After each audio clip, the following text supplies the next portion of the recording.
ஜெய் ஸ்ரீ விநாயகப் பெருமான் துணை, ஜெய் ஸ்ரீ வராகியம்மா துணை. ஓம் குருப்யோ நமக. ஜெய் ஸ்ரீராம். நாம இந்த பதிவுல எதை பத்தி பார்க்க போறோம்னா, ஹனுமன் ஜெயந்தி வருகிறது, மார்கழி அமாவாசை என்று. ஹனுமனுடைய வரலாற்றினை பற்றியும் அவர் பிறந்த கதையை பற்றியும், அது மட்டுமல்லாமல் கும்பராசி மீனராசி அன்பர்களுக்கு 7.5 சனியால் பாதிப்பு இருக்கிறது, அதற்குரிய சிறந்த பரிகாரத்தையும் பற்றி விரிவாக நம்ம பார்ப்போம். அனைவருக்கும் வணக்கம். ஸ்ரீ வராகியம் இந்த யூடியூப் சேனலுக்கு அனைவரையும் வருக வருக என அன்புடன் வரவேற்கிறேன். வணக்கம். ஆஞ்சநேயர் என்ற அனுமான் பாத்தீங்கன்னா மிகப்பெரிய பேராற்றலும் அறிவும் உடல் வலிமையும் துணிச்சலும் புகழும் ஆரோக்கியம் வாக்கு சாதித்தம் வீரும் அனைத்தும் மொத்த உருவம் ஒன்றால்தான் ஆஞ்சநேயராக இருக்கிறார். சீதாதேவியால் சிரஞ்சீவி என்று ஆசீர்வாதம் பெற்றவர். அவர் பிறந்த தினமே அனுமன் ஜெயந்தியாக கொண்டாடப்படுகிறது. அனுமன் ஜெயந்தியானது மார்கழி மாதம் அமாவாசை மூல நட்சத்திரத்தில் அவதரித்தவர். ராமாயணத்தின் இணையற்ற இடத்தை பெறுத்தவர். ராமாயணத்தின் கதாநாயகனாக திகழ்ந்தவர்.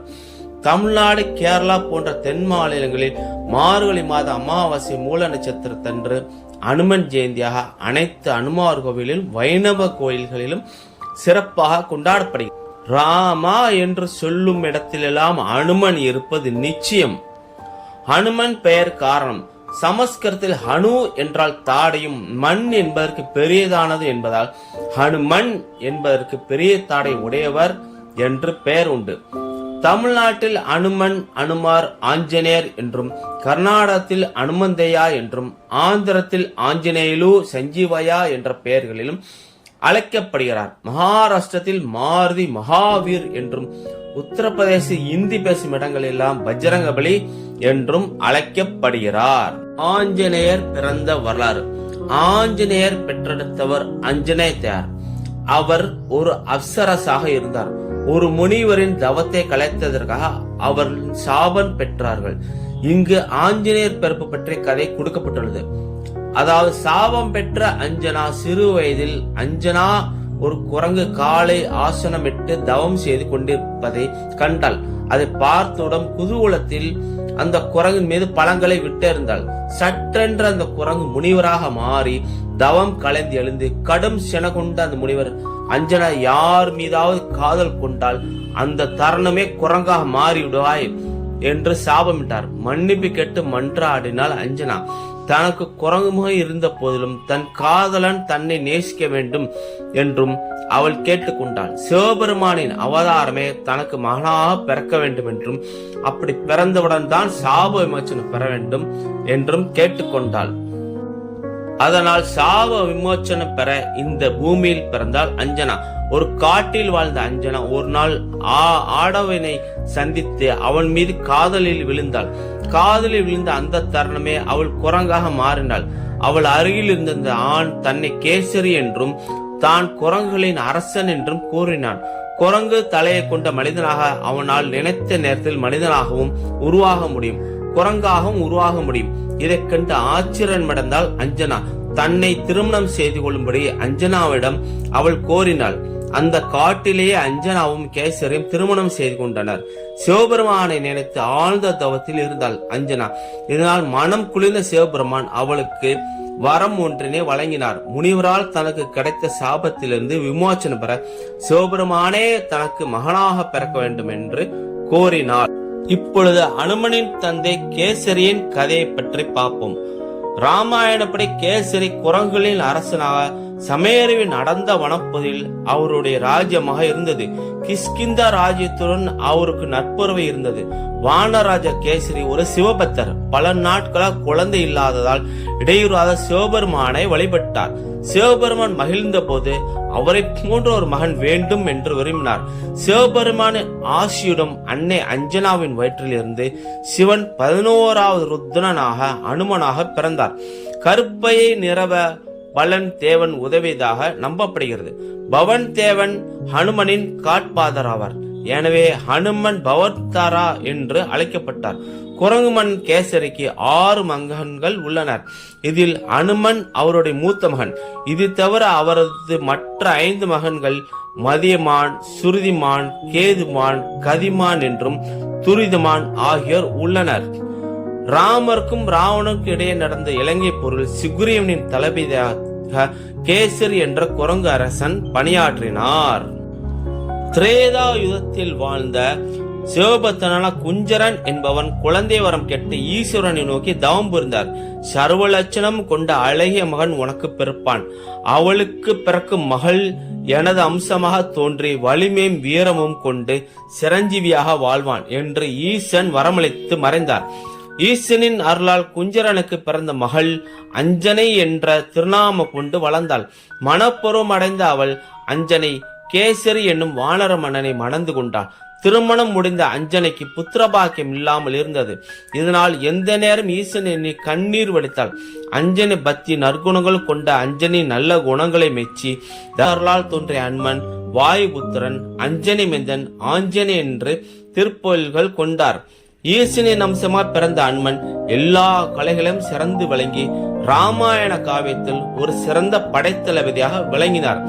ஸ்ரீ ராமர் குலத்தை காத்த கடமை வீரராக விளங்கினார். எண்ணிய காரியங்களை வெற்றியாக மாறும் ஆற்றல் மிக்க தீரனாக விளங்கினார். இதனால் சகல கடவுள்களாலும் ஆசீர்வாதம் வரத்தோடும் நித்திய சிரஞ்சீவி பட்டம் பெற்றார். எவர் ஸ்ரீராமரையும் ஆஞ்சநேயரும் மனமூர்கி வேண்டினாலும் அவர்களை காக்கும் பெரும் பொறுப்பை ஏற்றார். அஞ்சனா தேவிக்கு ஆஞ்சநேயர் பிறந்த போதே மிகுந்த பலசாலியான குழந்தையாக விளங்கினார். அஞ்சனா தேவி குழந்தைக்கு ஆகாரம் கொண்டு வர சென்றிருந்த போது மிகவும் பசியுடன் இருந்த குழந்தை ஆஞ்சநேயன் சூரியனை ஒரு பழம் என நினைத்து அதை பறித்து உண்ண விரும்பி சூரியனை நோக்கி வானில் பாய்ந்தார். ஆனால் சூரியன் ஸ்ரீ ராமபிரானுக்கு அந்த ஆஞ்சநேயன் உதவி செய்ய வேண்டும் என்பதை உணர்ந்து குழந்தைக்கு தீங்கேதுக்கும் செய்யவில்லை. ஆனால் அன்றைக்கு சூரிய கரணம் ராகு சூரியனை விழுங்குவதாக ஏற்பாடு. தனக்கு போட்டியாக சூரியனை நெருங்கும் ஆஞ்சநேயனை பார்த்து வெகுண்ட ராகு இந்திரனிடம் சென்று முறையிட்டார். ஏனெனில் சூரியனை பிடிக்க விரும்பிய அனுமன் ராகுவையும் பிடிக்க முயன்றார். இந்திரன் ராகுவையும் அழைத்துக் கொண்டு மிகுந்த கோபத்துடன் அனுமனை அணுக அவர் ஐராவதத்தையும் ஒரு பெரிய பழம் என நினைத்து அதையும் நோக்கி பாய்ந்தார். இதனால் இன்னும் கோபமுற்ற இந்திரன் குழந்தை என்று பாராமல் அனுமனை தனது வஜ்ராயத்தால் அடித்தார். அடியுண்ட அனுமன் இடது தாடை உடைபட்டு விழுந்தார். இறந்தது போலவே கிடந்தார். தனது மகன் இந்திரனால் தாக்கப்பட்டு உயிரிழந்தது போல கிடந்தை கண்டு வருந்திய வாயு பகவான் அந்த குழந்தையை தனது மடியில் கிடத்தியவாறு தனது இயக்கத்தை நிறுத்திவிட்டார். வாயுவின் இயக்கம் இல்லாததால் அனைத்து ஜீவராசிகளும் மிகவும் துன்புறுத்தப்பட்டனர். இதற்கு தேவர்களும் கந்தர்வர்களும் கூட விதிவிலக்கில்லை. எனவே அனைவரும் பிரம்மாவிடம் சென்று முறையிட்டனர். அவர்கள் அனைவரையும் அழைத்துக் கொண்டு வாயு பகவானிடம் வந்தார். இறந்த போல இருந்த குழந்தையை கண்டு பரிதாபம் இரக்கம் கொண்ட பிரம்மா தனது கரத்தால் அதை தடவி கொடுக்கவும் அனுமனுக்கு மீண்டும் உயிர் தெளித்து எழுந்தார். பிரம்மா அனைத்து தேவர்களையும் நோக்கி, இந்த குழந்தையால் தான் ராவணன் முதலிய அரக்கர்கள் உங்களுக்கு ஏற்பட்டுள்ள துன்பத்தை தீர்க்க முடியும். அதனால் இவனுக்கு வேண்டிய அளவு நல்ல வரம் அளியுங்கள். அதன் மூலம் வாயு பகவானுக்கு திருப்தி அடைவார் என்று சொன்னார். அதன் பின்னர் சூரியன் தனது ஒளியில் 100 பங்கை ஆஞ்சநேயருக்கு அருளினார். மேலும் தானே அனுமனுக்கு வேதங்கள் போதித்து கல்வியில் சிறந்தவனாக செய்வதாக ஒப்புக்கொண்டார். வருணன் காற்றாலோ நீராலோ அவருக்கு மரணம் ஏற்படாது என்றும் யமதர்மன் யமதண்டத்திலிருந்து நோய்களிலிருந்து அனுமன் பாதிக்கப்பட மாட்டார் என வரமளித்தார். குபேரன் அனுமன் யுத்தத்தில் சோர்வே அடைய மாட்டார் என்று சிவபெருமான் தனது அஸ்திரங்களாலோ தனது கரங்களாலோ மரணம் ஏற்படாதும் என்றார். விஸ்வகர்மா தன்னால் இதுவரை செய்யப்பட்ட ஆயுதங்களாலோ இனிமேல் தான் செய்யும் ஆயுதங்களாலோ ஆஞ்சநேயர் பாதிக்கப்பட மாட்டார் என்றார். பிரம்மதேவரோ ஆஞ்சநேயர் சிரஞ்சீவியாக இருப்பார் என்றும் பிராமணர்களால் சாபம் அளிக்கப்பட மாட்டார் என்றும் அருளினார். மேலும் அனுமன் தான் விரும்பிய விடவும் எடுக்கவும் ஒருவரிடம் பயமோ யுத்தத்திலும் தோல்வியோ அடைய மாட்டார் என்றும் நினைத்த இடத்துக்கு நினைத்த வேகத்தில் அவரால் செல்ல முடியும் என்றும் வரமளித்தார். இந்த வரங்களில் திருப்தியுற்ற வாயு பகவான் தனது இயக்கத்தை தொடங்கினார். இந்த நிகழ்ச்சிக்கு பிறகு அனுமானுக்கு அனைத்து தேவர்களாலும் தெய்வங்களாலும் ஆசீர்வாதம் வரமும் கிடைத்ததை எண்ணி ராகு அனுமனுக்கு ஒரு அங்கீகாரம் கொடுக்க முடிவு பண்ணார். அதாவது தனக்கு மிகவும் உகந்த தானியமான உளுந்தால் உளுந்த பண்டம் தயாரித்து எவரொருவர் அனுமனை வணங்குகிறாரோ அவரை எந்த காலத்திலும் தான் பிடிப்பதில்லை என்றும் தன்னால் வரும் தோஷங்கள் அனைத்தும் நிவர்த்தியாகிவிடும் என்றும் ராகு பகவான் அனுமனிடம் தெரிவித்தார். உளுந்து பண்டம் எப்படி இருக்க வேண்டும் என்றால் ராகு பகவானிடம் அனுமனிடம் சொன்னார். அதாவது தன் உடல் போல் பாம்பு போல் வளைந்து இருக்க வேண்டும் எனவும் சொன்னார். அதைத்தான் உளுந்தினால் தயாரித்த வடைகளை மாலைகளாக்கி அனுமனுக்கு சமர்ப்பிக்கின்றோம். ஆக ராகு தோஷத்தால் பாதிக்கப்பட்டிருப்பவர்கள் உளுந்து தானியத்தால் ஆன வடை மாலைகளை சாத்தி அனுமனுக்கு சாத்தி விட்டால் ராகு தோஷம் நிவர்த்தியாகிவிடும் என்பது இதிலிருந்து தெரிகிறது. எல்லோரும் விதிப்படி கலங்க செய்யும் சனி பகவானையே ஒரு முறை அனுமன் கலங்க செய்தார். ராமபிரான் சீதா பிராட்டியை மீட்க ராவணிடம் போரிடுவதற்காக இலங்கையில் பாலம் அமைக்கும் திருப்பணியில் தீவிரமாக இருந்தார் அனுமன். சனி பகவான் அனுமனிடம் வந்து, உன்னை நான் விதிப்படி 2.5 மணி நேரமாவது பிடிக்க வேண்டும். உன் உடலில் ஏதாவது ஒரு பகுதியை 2.5 மணி நேரம் இருந்துட்டு போகிறேன் என்றார். அதற்கு அனுமனும், கடமை செய்து கொண்டிருப்பவர்களை தொந்தரவு செய்வது தவறு, வேண்டுமென்றால் எனது தலையில் மேல் உட்கார்ந்து கொள்ளுங்கள் என்றார். சனி பகவானும் தலையில் மேல் அமர்ந்தார். அனுமன் கற்களை மலைகளை மாறி மாறி தலையில் ஏற்றி தனது பணியினை தொடர்ந்தார். பாரம் தாங்க முடியாத சனி பகவான் அலறினார். சொன்ன சொல் தவறக்கூடாது, 2.5 மணி நேரம் கழித்துதான் இறங்க வேண்டும் என்றார் அனுமன். 2.5 மணி நேரம் கழித்து தலையில் இறங்கிய அனுமன் சனி பகவான் அனுமானிடம், இனி ராமபக்தர்களையும் ஆஞ்சநேய பக்தர்களையும் தான் தொந்தரவு செய்ய மாட்டேன், அவர்களுக்கு நன்மையே செய்வேன் என்றும் வாக்களித்தார். ராம ராவண யுத்தத்தின் போது ராமரை லட்சுமணையும் தனது தோளில் சுமந்து செல்லும் போது ராவணின் சராசரியாக தொடுக்கப்பட்ட அம்பால் அனுமன் தாக்கப்பட்டார். அந்த காயத்துக்கு மருந்தாக தனது உடலில் வெண்ணெய் பூசி கொண்டாராம். அதனால் ஆஞ்சநேயருக்கு வெண்ணெய் சார்த்தும் பழக்கம் வந்துள்ளது. வெண்ணெய் சீக்கிரமாக உருகும் தன்மை உள்ளதால் அது வெண்ணெய் உருகுவதற்கு முன்பாகவே நாம் நினைத்த காரியம் நடந்துவிடும். அதனால் அனுமனுக்கு வெண்ணெய் சாற்று வழிபாடு பண்ணும், உங்க நினைச்ச காரியமெல்லாம் நடந்துரும். சிவன் பார்வதி தேவையாரிடம், எனது அம்சமாக அனுமன் அவதரிக்க போகிறான், விஷ்ணு அம்சமாக ராமர் பூமியில் அவதரிக்க போகிறார், அவருக்கு பணிவு தொண்டு செய்வதே தனது கடமையாய் சென்று அனுமன் நிறைவேற்ற போகிறான் அப்படின்று சிவபெருமான் பார்வதி தேவையார்ட்ட சொல்றான்.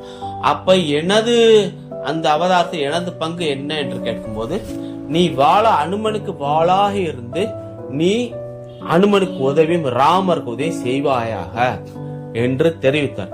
அதனால வாள் வழிபாடு நம்ம முக்கியத்துவம் கொடுக்கிறோம்.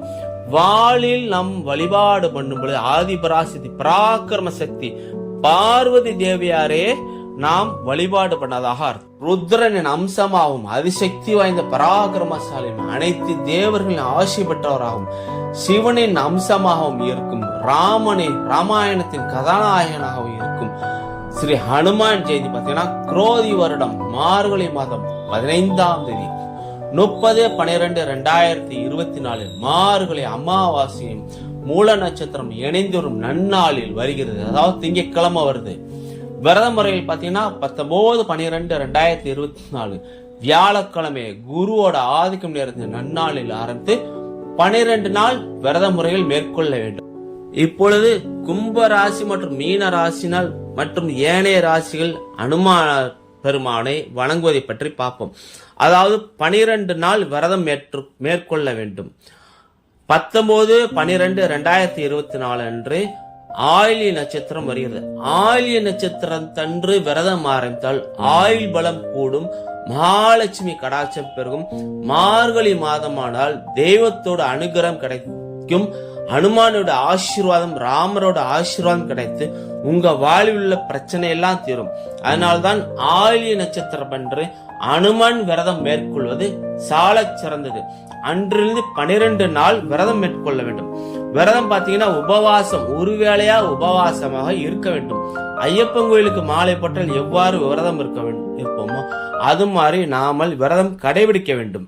தினசரி ஒரு தண்ணீர் கேனில் துளசி போட்டு துளசி நீர் தான் அருந்த வேண்டும், நாள் முழுவதும் 12 நாட்களும். இது போக ஆஞ்சநேயருக்கு செந்துரம் வைக்க வேண்டும் தினசரி. வாள் வழிபாடு 12 நாளும் ஆஞ்சநேயருக்கு வாளில் 12 இடத்தில் பொட்டு வைத்து வழிபாடு பண்ண வேண்டும். வெற்றிலையில் ஜெய் ஸ்ரீராம் என்று மோதிரவரால் செந்துரம் எண்ணெய் கலந்த கலவையில் வெற்றிலையில் எழுதி 21 வெற்றிலையில் எழுதி ஆஞ்சநேயருக்கு மாலை சாற்ற வேண்டும். அது மட்டுமல்லாமல் 21 அரசு இலை எடுத்துக்கொண்டு வந்து ஜெய் ஸ்ரீராம் என்று 12 நாளும் எழுதி ஆஞ்சநேயர் கோயிலுக்கு சென்று அவருக்கு நாம் மாலை சாற்ற வழிபாடு பண்ண வேண்டும். மேலும் பார்த்தீர்கள் என்றால் தினசரி 12 நாளும் ஸ்ரீராம ஜெயம் 108, 308, 1008 வீதம் 12 நாளும் எழுதி வழிபாடு பண்ணும் பொழுது கும்பராசிக்காரர்களும் மீனராசிக்காரர்களும் ஏழரை சனி பாதிப்பிலிருந்து அவர்கள் விடுதலை அடைவார்கள். சோ சனி பகவானோட பாதிப்பு குறைஞ்சு உங்களுக்கு நன்மையே நடக்கும். ஜென்மசனி பொங்கு சனியாக கூட மாறி உங்களுக்கு அள்ளி கொடுக்கும் வரமும் கிடைக்கும். அதனால் ஆஞ்சநேய அனுமன் ஜெயந்தி வழிபாடை அனைவரும் சிறப்பாக கொண்டாடி பகவானின் பேரருள் ஸ்ரீ ராமபிரான் பேரருளும் ஸ்ரீ ஆஞ்சநேயர் பேரருளும் அனைத்து தேவர்களின் பேரருளையும் பெற்று வாழ்க வளமுடன். பரம்குடியில் ஸ்ரீ வராகிமேந்தர் மணிகண்டன். வணக்கம். ஜெய் ஸ்ரீராம்.